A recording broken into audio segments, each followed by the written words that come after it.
Good evening, this fine February 19th, 2023.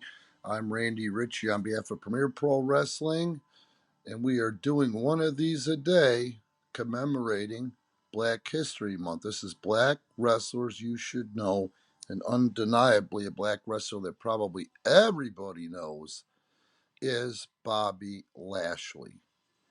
I don't watch a lot of World Wrestling Entertainment. I don't know what happened in the last week.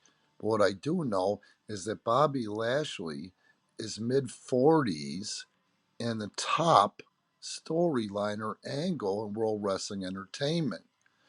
What I also know about Bobby Lashley is this: go online, try to find some dirt on the guy. You won't. The other thing I know about Bobby Lashley is he was a top guy for TNA Wrestling. Nobody knew he was there. Want to know why? Because TNA Wrestling or Tony Khan or anybody else isn't a wrestling company. They don't know the business and they don't know how to take somebody so fucking imposing. And he is mother effing imposing and capitalize on that larger than life statue. Now, that being said, I know that WWE tried to hotshot him at some point early on. And I read somewhere, Sportster or Sports Kitty or Sport Farts or whatever you kids read, that, oh, we thought it was over for Bobby Lashley. What you don't know is guys like Bobby Lashley are told, for the interim, we don't have anything for you yet. There's answers, three answers with World Wrestling Entertainment: yes, no, wait. He got the best possible training that he could at OVW. He worked with some phenomenal wrestlers, storytellers in ring at World Wrestling Entertainment.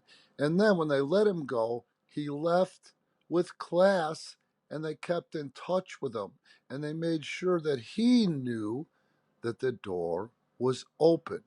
The World Wrestling Entertainment watches matches on TNA Wrestling, maybe from time to time, but that's not what they were interested in because they know that he's in Rome. And when you're in Rome, you do what the Romans do. And unfortunately, TNA Impact Wrestling, they were half-head Romans.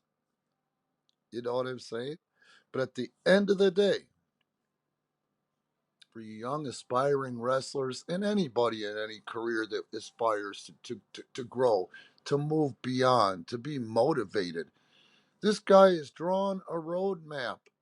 I don't know much about him. Casey James, who helps run Premier Pro Wrestling with me, knows him and knows him well and doesn't have anything but nice things to say about Bobby Lashley. But look at this guy. He didn't have an easy upbringing, okay? Primarily raised by his mother.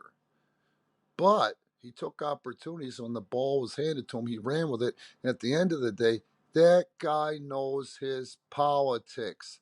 He knows how not to burn a bridge and look like an effing idiot. And it's remarkable to me and amazing to me that if not at this point, because I don't think he's far from over, judging by the way you guys are talking about him on the internet, that it is over yet, but he's going to be able to retire on his terms and do what he wants to do for the rest of his life. The other thing about Bobby Lashley, larger than life, believability factor. You don't have to be Bobby Lashley's size today. But that being said, if Bobby Lashley could humble himself during that era of OVW looking like he looks at 280 pounds, who are you indie punks to act like you know anything and are above listening? Guys, I hope you're appreciating these black wrestlers you should know. We're doing one a day for Black History Month 2023. Please note that there's no YouTube commercials or ads on here. Please help keep the fire stoked. And look in the description for how to support Premier Pro Wrestling on the links or at the links there. Thanks again.